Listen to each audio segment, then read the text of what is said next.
Digital sports producer. This guy wears a lot of hats, folks. Kyle Owens, who was at our game of the week between Van and Pine Tree. Let's catch up with him right now. Hey, big fella. Hey, what's up, MC? How are you? I'm doing okay. Look like, you know what? On TV, you look like Travis Kelce. Hey, I'll take that as a compliment. Now, if I can find me a girlfriend that's like Taylor Swift, we'll be winning. So what you got tonight? What'd you see tonight? Man, we saw a great game, a game that was a good pick for game of the week. It came out with Pine Tree. One second.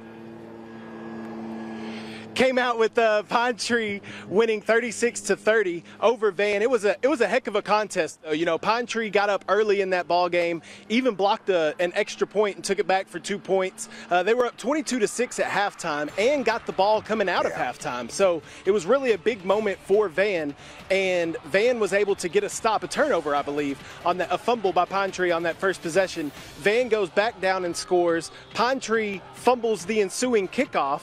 Van scores again and gets within 3 points of Pine Tree, 23-20, or 22-19, I'm sorry. So they got within 2 points, 22-20.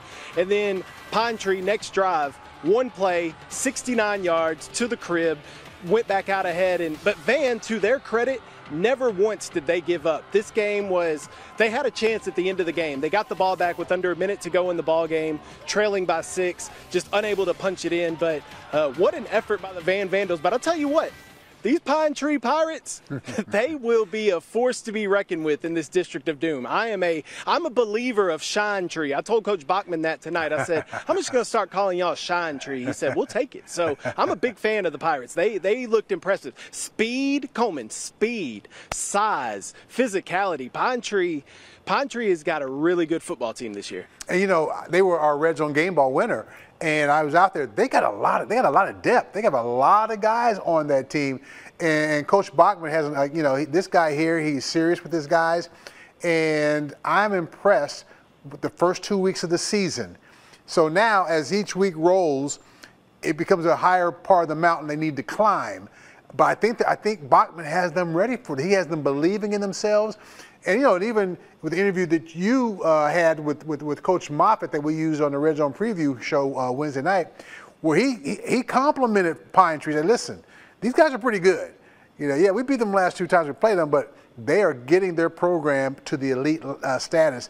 And I think they just jumped over a big hurdle tonight, because I think the previous 2, they did not beat Van. Tonight they got Van, and you tap that underneath with the Gilmer win.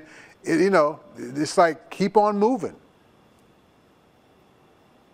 Listen, and you know, to your point about their depth, remember they dropped down. They were 5A D2 last year, so they have. I mean, they're a big 4A in this classification. So yeah, to your point, depth is a big deal, and it definitely helps. And when you get in smaller classifications, so 4A, it's a big deal. It's even bigger in 3A and 2A. But yeah, to your point, they're rolling right now, and I think if I remember correctly, Coach Bachman said this to you last week when you talked to him, that, you know, everybody outside of Pine Tree thought last week was an upset when they beat Gilmer. But those boys in that locker room in this town, they believe that getting off the bus. So there's something in the air here at Pine Tree, and the Pirates are rolling right now. And I tell you, next week they take on a Dallas Carter team that this Van team just beat last week. So they got a good chance to go 3-0 next week, and it's a heck of a start for the Pine Tree Pirates.